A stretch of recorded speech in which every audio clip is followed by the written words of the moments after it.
Hello, ladies and gentlemen in YouTube land. It's me again. It's Milton. Depends on where you're from, is how you say it. Some people call me Milton, some people call me Milton.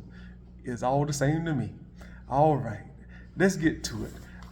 There was a story in the news lately about a young lady who was on a cruise ship and she had an allergic reaction to something, and she went to the medic to receive treatment for what she was having an allergic reaction to.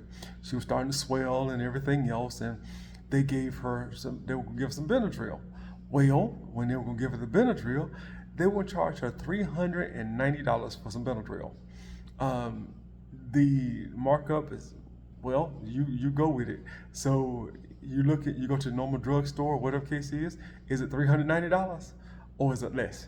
So you tell me, do you think she should have paid for it? Do you think she should pay $390? That's another reason why you should really get, when you go on cruise, or if you go on any kind of vacation, you should get travel insurance when you go. That's a good reason right there, because you never know what can happen. You may be allergic to certain things, or whatever case is, when you're out there, and things can happen like that, or you may slip and fall. So you always need to get travel insurance when you go. That being said, so when you go places like that, do you pack an emergency case like Band-Aids and Benadryl and Tylenol and little things along that line, or do you try and buy it when you get there? Which do you normally do? Leave me a comment and let me know which one you would normally do. When you travel, do you normally do things like that, or do you buy it when you get there? Leave me a comment and let me know. Also, hit the subscribe and the like button. Let me know. It helps the channel grow. It helps me to grow and know what kind of content that I need to put out there sometimes. All right. The other thing is, I was looking at a news story that was out, and there was a man who works for Carnival, and he was saying that the crew needs one full day off per month. One full day off per month. No, they normally get a few hours during the day with that kind of thing like that, but they don't get a full day off per month. And some of these folks work 6 months straight. Some of them work longer than that. Depends on the contract that they get and with the cruise company they get. Do you think that they should get a full day off? Because they work very hard. Some of them have, when you go on the cruise ships and things along that line, and whether it be with Carnival or Royal Caribbean or Princess or whatever the case is, Virgin Voyages, whatever the case is, they work hard when they clean your rooms, because when you think about it, when you leave out your room, you come back, most of the time your room is clean. So, and they clean your room. Sometimes they clean it twice a day, sometimes they clean it once a day. Just kind of depends on, but they still work very hard in doing what they have to do. And they have so many rooms to do and little time to do it in. They are just asking for one full day off.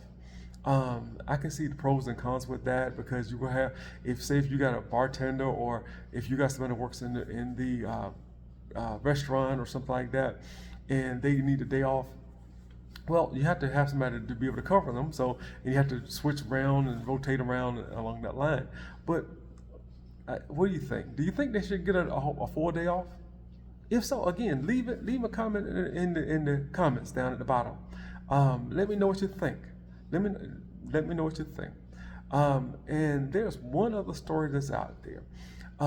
There was a couple, and they were farmers, and they were on the first cruise. And while they were on the first cruise, they were sitting. When they booked the cruise, they were just sitting at a table where other couples can come and sit down, or other people can come and sit down on one of those big tables like that. It wasn't a two-person table. Well, when they were sitting there, and then another couple came up, and they were sitting there with them, and as normal, they got to talking.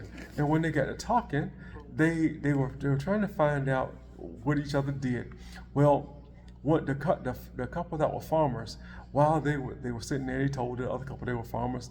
Just so happened, the other couple happened to be they didn't eat meat, and they took offense that the farmers raised cattle, or they raise for beef or for meat, that kind of thing. And so they went to the maitre d', and when they went to the maitre d', they demanded They demanded that the other couple get moved. Well, who do you think should have moved? Do you think it should have been them that moved? Said, look, we can't. Can you move us to another table? Go over there and politely and ask, can you move us to another table? Or do you think that they should have made the cruise company should have made them move? Well, it was on a Carnival ship, I can tell you that much. And the brand ambassador, what he did was, they moved the people, the farmers. They moved, and when they moved, the brand ambassador got wind of it, and he took care of them. He said, okay, and he upgraded them. He gave them specialty dining for a couple of nights, I believe it was. So who came out on the better end? But what do you think? Do you think that they should have been demanded somebody else to move, or should they have moved? Again, that goes back to how I always close things out. Do unto others as you have them do unto you.